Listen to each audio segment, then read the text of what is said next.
Current level, 38,947. Yesterday's trading session of the Blue Chip State Index ended with success for the bears.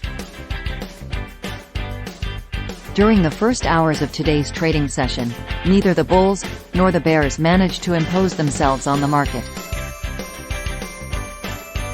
If, however, the bears manage to continue their push, a likely scenario is to reach the support at 38,745.